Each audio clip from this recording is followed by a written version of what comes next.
Hello ladies and gents, Romie Reviews here. Please like, comment, subscribe. I forgot my my battery pack for my portable light, so hopefully I can slap a filter on this video. If not, I do apologize for the lighting situation. Please like, comment, subscribe.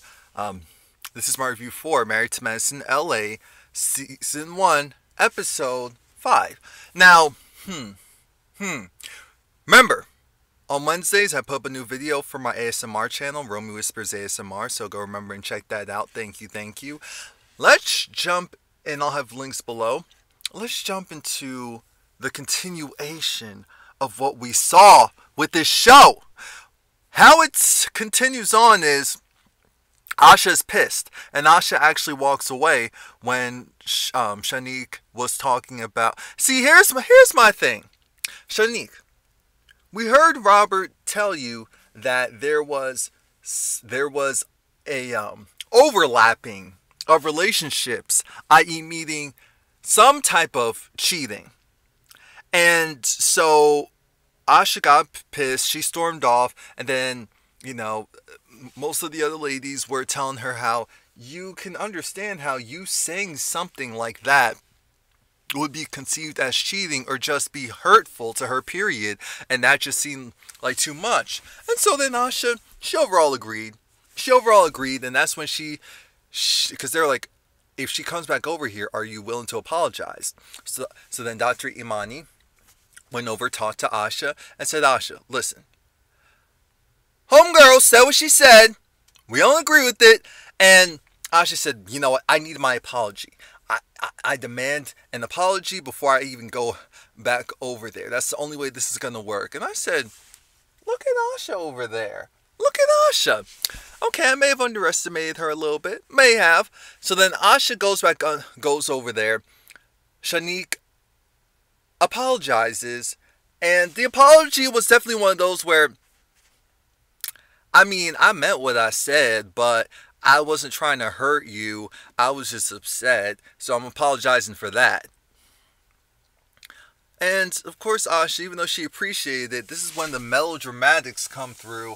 And I'm glad that, I think it was Britton, she called it out. Dr. Britton called it out. Looking at her, looking at Asha like, really? So we're going to do the 20 on 10? I mean, you are an actor, so this makes sense. Are they still going by just singular actor, or are we doing the, you know, male, female pronouns? Like actress and actor. I don't know. The rules always seem to change. But my main thing is, Shanique, I think in the confessional, she was talking with her husband, and he was like, I told you that just to make sure you were informed. I think his whole stance was he didn't expect her to go and just confront the woman like that, you know, in a group setting, or even to kind of use it against her, per se. I think he just told his wife, you know, to make her feel better about what happened. But we're going to move on from that because I don't think too much of that. I genuinely don't care that much about that. We have to move on because there's something more pressing that occurred. This is when Jasmin goes up against Dr. Imani. Because Jasmin said, oh, this is cute, but that's not what's really going on. That's not why we're actually here. Because I think Dr. Imani wanted to take back control and say, everyone speak your piece. But Jasmin said, I actually just want to talk about what you said. What you said about me, about the drug dealer house. Let's talk about that. I said, oh, okay. So then Dr. Imani says, she said when she first came to the house, first off, there was 4 Rolls Royces there. And I said, okay. I said, flex, okay. Second, she was like, the styling of your house. I looked at it, and she said she's known a couple of people that dated a couple of some, you know, illegal pharmaceutical professionals. That's why I call drug dealers illegal pharmaceutical professionals.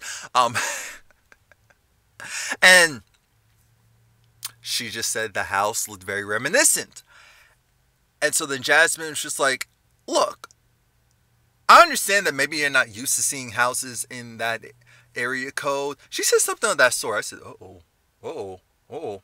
But she was like, her husband is an accomplished black doctor, and she was offended because she's like, from one black doctor to another, to kind of insinuate that, the way how he, to question how he's making his money, and to, question it with something like that, it just was very hurtful, and also very potentially harmful. And I understand what Jasmin is talking about.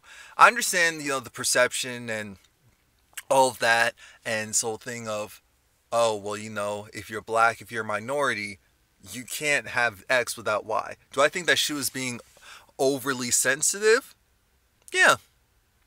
Do I understand why she could be upset and was upset? Yeah. I see both. I see both. How can you not? Like, yeah, because we don't know their background, what he's had to do to get to where he is, what people have said. So maybe she does have a chip on her shoulder for his behalf. But Imani doesn't really know her, and she doesn't really know Imani. Imani was saying that it was a joke, but sometimes you can say a joke that's not funny. Because if everyone is saying, then at some point you have to realize maybe it's a moment. I don't know how I talked so much just about that, but let's move on. So then it goes left because Jasmin was saying how, even though you two are physicians, okay, you make different, she essentially did the he's here, you're here type of thing. And yes, she did do it. No matter if she was trying to belittle her or not, she did do that. And then to make matters worse, she then kind of reiterated how it was like, okay, well, you just do this, or, it's attempting to kind of undermine her success. And I said, Jasmin, okay, yes, your husband can flex on most of them, maybe all of them, but let's not go and act like you can do that.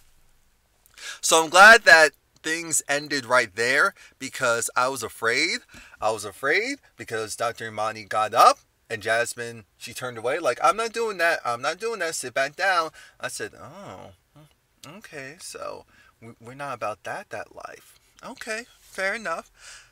It was over. Jasmin and Shanique left because they just felt like it was going nowhere. I said, fine, so this is done. Everyone's like, don't ever invite me to something like this ever again. Now, Dr. Noel, she's going through it with her daughter. Her daughter is at a new school. She's nervous about going to the new school. She doesn't feel really comfortable. And then next thing she knows, she gets a phone call from her daughter saying she doesn't feel well, pick her up. So she leaves her work to go and pick her up. And that's when she finds out that her daughter is feeling very insecure about being the only black girl. Nope, that's not true. About there's not that many girls at her school that look like her. And so that was her, PG way of saying, yo, the diversity here is lacking. And also, she's new there. She doesn't have new friends. People aren't rallying around the new girl. They're just kind of keeping to themselves, to their clique. It's middle school.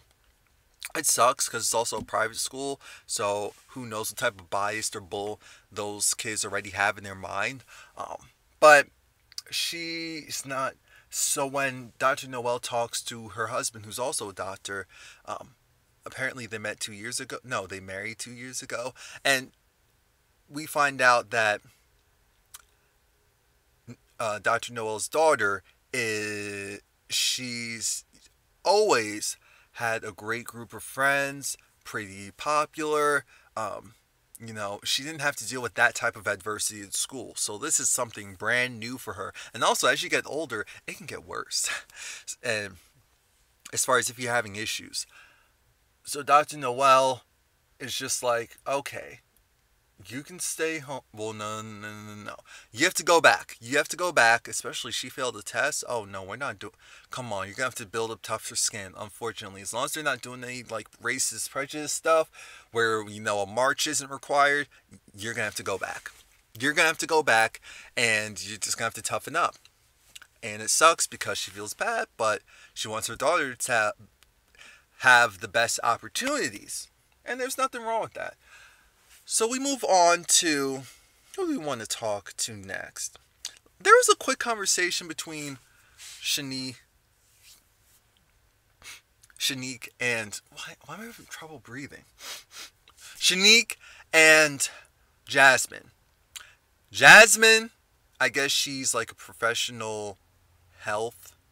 She might as well become a nutritionist. Maybe that's what she should be doing if she's not doing that already. I could see that for her, and it makes sense. She looks the part, and she eats the part as well.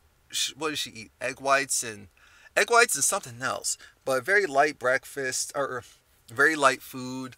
Works out like crazy. She has a nanny, and she was saying how she had to get ready and get the baby ready, and she was just overwhelmed. And I said, okay, new mother. But then when she said, normally I have the nanny there, and she, the nanny's taking care of the baby, so I want to make sure that she's happy. I don't want anything going wrong with the baby because of that. But Shanique was kind of looking at her like, because Jasmin was saying, you are, big ups to you, because what did you do this morning? Well, Shanique, she cooked breakfast, got the kids ready, sent them off to school, and then she went and handled her business because she owns, I guess, like a realtor agency, or maybe like a housing agency or something like that. But she owns her own business, and she operates her own business. And so when you compare her average day to Jasmin's day, even Shanique, who's friends with her, is like, girl, come on. But that's okay. It was light. Dr. Britton, a couple of things happened with her this episode. I believe, again, she talked to Shanique because they're on their way. It's still in California, but outside the city, because her husband said that he wants something at least somewhat comparable to what they have. He's not requiring the same thing because he knows that's not realistic, but he said at least somewhat comparable to what they have. So it has to be outside the city. The problem with all of that is the fact that it turns out that they have a huge, beautiful house in Florida on a couple of acres of land. I forgot how much the square footage was, but it was huge. It's huge. And the ultimatum her husband gave her was, if you can't, do this all within 6 months, you have to find work back home. And I'm like, dang, that's messed up. That is messed up. But anywho, so she's going with Shanique to this house to look at it, and I said, no, it's not going to work. As soon as they went into the neighborhood, it wasn't that the neighborhood wasn't nice, it just felt older. It felt older. It didn't feel like what I could see her really wanting. And she went, they looked at the house. The house was old. And at one point, even Dr. Britton said, well, this house just looks like where souls go to rest. I said, souls? Not souls! Where souls go to rest. Not souls. Okay. Then she talked to her husband, and because I think her son had a wiggly tooth, very cute, very great, but he's kind of like, where's that timeline? Well, she also has to get a steady job, so that's what she's going to do next. We see her interview at this, like, plastic surgeon place, but it's an all women run plastic surgeon team, and so she was very interested in that, but it's in Beverly Hills. And I'm thinking, okay, if the job is there, where's your house going to be? I was even starting to get confused. But she talks about, because, the owner was asking her, well, okay, you were in the Marines, and how was that? And she said, well, she was a medical physician for the Marines, and she had to see the worst of the worst as far as injuries, bruises, not decapitations, my lord, amputees, and she was saying she's great under pressure. Here's the problem. I think all of that kind of threw this interviewer for a loop. The interviewing manager, she kind of had that look of, okay, so why do you want to do this here? That was the look that she kind of gave. And she was asking, do you understand the clientele that we service? She was like, I know Beverly Hills, they want things to be perfect and a certain type of energy and enthusiasm. And I'm ready for all of that. And I'm interested in that. And I have no issues with, being of service to people who want these type of things. And I hope she gets the job. That'd be great. I'm thinking, I almost feel like when we see them already at the stage of having the manager allowing you to have cameras in there, aside for advertising purposes, I would think that, okay, this is someone they're serious about hiring anyway. Like, Asha's probably going to be on Days of Our Lives if she's not already. It's just certain things, but this is for TV purposes. Let's talk about all the guys. Let's talk about Dr. Imani and her husband. She brought up the fact that she's never hosting one of those things again. She brings up the fact that her and Jasmin got into it because Jasmin felt a certain way about the house. What about the house? Well, it looked like a drug dealer house. So then her husband said, Breaking Bad? Like a crack den? Or Tony Montana? And she said, definitely more Tony Montana. Definitely, there was a TV in the bathroom. I said, what's the problem with the TV in the bathroom? That's goals. Even he said, that's great. But he also let me know, hey, her feelings were hurt. She was offended. And then she reacted accordingly for her. I'm not saying how she reacted was right, talking about your stuff, but you hurt her feelings. And you have to, understand that. And she was like, yeah, I guess, whatever.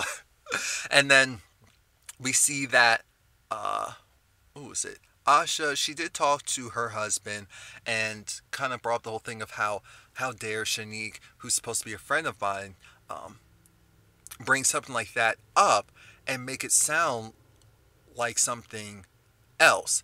I'm thinking, but the important thing is, it's none of our business, but I do want to know, did it happen? Did it happen? Honestly, I'm not going to be fake and act like I don't want to know if that happened or not. I do want to know. I'm nosy. Did it happen? Did it? Let me know. Like, who am I kidding? I don't care. I don't care. It just kind of sounded like there was something. There was definitely an overlapping of sorts, and we're just going to move on from that. Because I guess it's too early to go and put too much out there so far. Especially something that you weren't going to put out there yourself. I understand. Just sweep it under the rug. We'll forget about it eventually. And then, who else talked to their husband? Dr. Noel talked to her husband. I think that's pretty much it with the husband. But, what was it? Shanique, like I said, she talked to her husband about it, and it sounds like everything's going to be good with them for the most part, so it'll be fine. Was there anything else that I wanted to go over? Oh, Dr. Imani and her mom. So Dr. Imani and her mom, they're the same person. It is so funny. They are the same person. Her mother is very accomplished, and so she raised an extremely accomplished woman. Perfect. Great. Her mother tells it like it is. Straight shooter. And she acknowledged she's the only one that she'd actually listen to. So it doesn't even matter if the other people in her life are straight shooters. She's not going to listen. Her mom listened to the story about what her daughter said to Jasmin. And she acknowledged, hey, Jasmin, it's okay for her to feel offended by what you said. You said something that hurt her feelings. That's all that matters. It's not about your intent behind what you said. It's about your message. You went and said something, like I said, that definitely could be perceived as very negative. And, okay, her trying to demean what you do, or, saying that she didn't, but she kind of did. At the end of the day, she feels like you are going after her husband who's done nothing to you, and you don't really know. You don't know what struggles they had to go through, or what things they had to defend because of the lifestyle they have or the success they have. So you have to just be a little bit more mindful, my dear. And Dr. Imani couldn't say anything. She was like, she was like, so next time you see her, apologize. I was like, so that was it. That was it. Please like, comment, subscribe. Come back next week.